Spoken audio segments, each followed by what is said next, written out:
What's going on, everyone? So Kendrick Perkins was just on the Pat McAfee show and just got all of us Laker fans super excited. So he was on Pat McAfee and said that another superstar is on the way. Said that this superstar is going to be huge for Anthony Davis. It's really causing a stir right now. He also said that he can't reveal who that superstar is because the person that told him, he trusts that Kendrick Perkins isn't going to reveal that player's name, doesn't want to put that out there. Obviously, this is going to cause a ton of speculation, ton of rumors from now all the way into the offseason until that star does or doesn't come. We will see. He also said, he's not Woj, he's not Shams, so he'll leave that to them to let them reveal it at some point whenever that ends up happening. But he seems very confident and very sure that a third superstar is on the way to the Lakers and that they made the right decision by standing pat, staying patient, and waiting for the offseason. So here's what he said. He said, another superstar is on the way this summer. Now, I can't reveal who that superstar is. They trust me not to air this information out on who this player is going to be. He also said that it was a match made in heaven for Anthony Davis. Now, we have superstars that are on the list of potentials for the Los Angeles Lakers, that the Lakers are going to be targeting Kyrie Irving, Donovan Mitchell, and Trey Young. Okay, so the most likely scenario is it's probably one of these three, right? Because if Dallas doesn't work out, there's even talks and murmurs that Dallas isn't super sold on Kyrie and Luka as a pairing. Kyrie has been linked to the Lakers for like 2 years now. Every time that there is even a whisper that Kyrie is unhappy or that Kyrie could potentially be leaving, boom, he's linked to the Lakers. But Dallas has been much better, picked up some really nice pieces at the trade deadline. They're on like a huge win streak right now, 6 games, I believe, and are playing really good basketball. Kyrie and Luka have been pretty good together. So if they finish strong, even if they don't win, they finish strong, it is very possible that they keep Kyrie and kind of try to, okay, what do we look like with Gafford, with Washington? Maybe we get a couple pieces and see if we can kind of pick it up next year and go for it. So Kyrie, to me, is just kind of a coin flip. Right? I mean, it also depends on what Kyrie wants. If Dallas really doesn't see this as a long-term solution, long-term answer. Also, Kyrie's played like half of the games that he should play. He's only played like 6-7 more games than he's missed this season. So that could be something that Dallas looks at.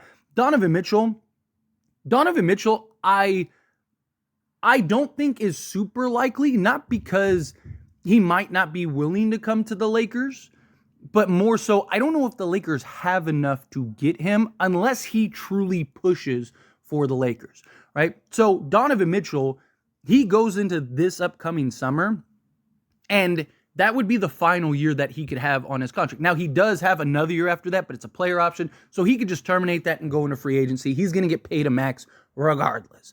So if he basically could apply pressure to the Cavs and say, hey, get me out of here. I'm not going to sign an extension. I'm not going to re-sign. But all the talks with him is he's going to a New York team. Here's the thing, though, right? He wants to be a Knick. Do the Knicks actually go and trade for Donovan Mitchell now, given the way that the team is and the team is structured, right? What are the Knicks going to give up to go get Donovan Mitchell? And is Brunson and Donovan Mitchell really the answer long-term for your championship? Like, let's say they get to the second round or they get to the conference finals, and you're the Knicks. Do you look at it and go, man, Donovan Mitchell was that missing piece? Him and Brunson would make a great backcourt? Or do you look at it and you wait and you're patient for that big, like a Joel Embiid or something? That's something that the Knicks are kind of weighing. So it's very possible that the Knicks could just be completely out of the Donovan Mitchell race just because they think it doesn't make sense anymore. And now that they got like OG and all these other guys. So we'll see in that regard. But if the Knicks do want him, he's probably going to go to the Knicks. The Knicks can outbid us, and he wants to be a Knick. Brooklyn is another situation, right? It's really interesting. But you can make an argument. Does Donovan Mitchell see Brooklyn and go, oh, my chances of winning a championship are better there than with the Lakers? Because at that point, if you go to the Lakers, now you're still in a huge market. You're the main team. You're not like the secondary team like Brooklyn is to the Knicks, right? You're the Lakers.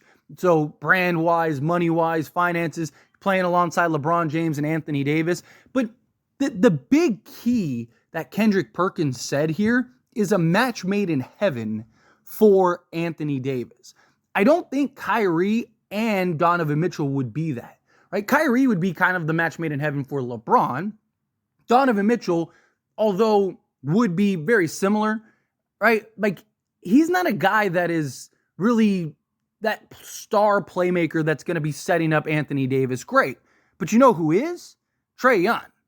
So Trey Young is the league leader in assists. He's a guy that is, basically 30 and 12.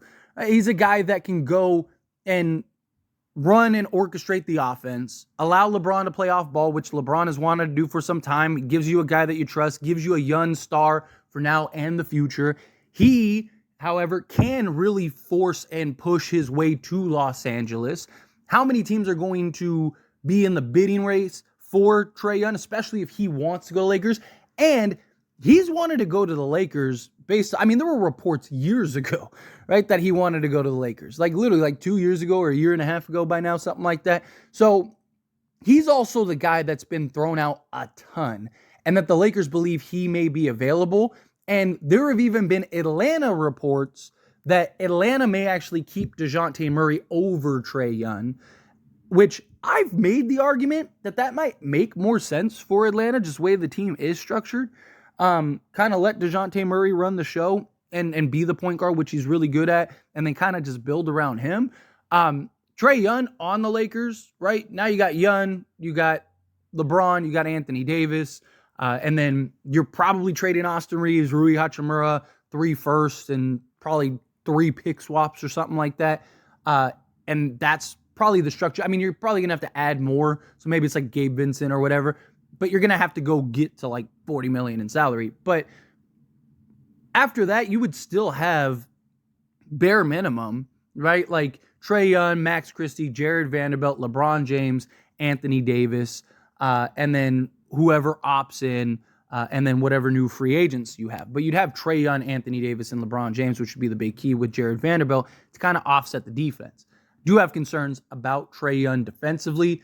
Look, Trey Young is a spectacular player. And if the Lakers land Trey Young, I'm going to be excited. I'm going to be pumped. I do have my concerns. Part of it is fit. Part of it is just the way that Trey Young operates. He would be a match made in heaven for Anthony Davis because all the pick and roll action he's going to be able to run, all the attention that he draws, he's going to be able to really set Anthony Davis up nicely for now and the future, right? A pairing of Trey Young and Anthony Davis post LeBron would still be very good. But a couple things. Trey Young is one of the highest usage players in the league. He's one of the highest usage players ever. So how does that work alongside LeBron James and Anthony Davis?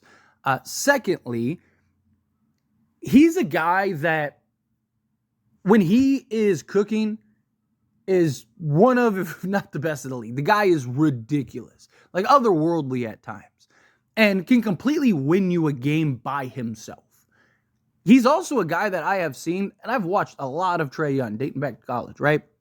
Trey Young is also a guy that can completely shoot you out of a game and just try to do too much and cost you games. It happens all the time in Atlanta, right? There's games where he just can't miss. He's taking over down the stretch, and they win those games. And there's games where he's just taking terrible shots. They're not falling, and he's just doing a little too much. But granted, there's a big difference between, like, his second best player is DeJounte Murray, and the best players alongside him now are Anthony Davis and LeBron James. Big difference, right? He might be more passive, might be more willing to kind of mold and adapt, but he's going to have to make some adjustments big time because he's probably not going to be able to he's going to have to play more off ball, which, he can at times. He's also not he has this perception of being this like elite 3-point shooter. He's really not. He's like a 36% 3-point shooter for his career. Like he's had seasons where he's been just lights out on like 11 attempts, but he's also had seasons where he's like 34% from 3, which is not good.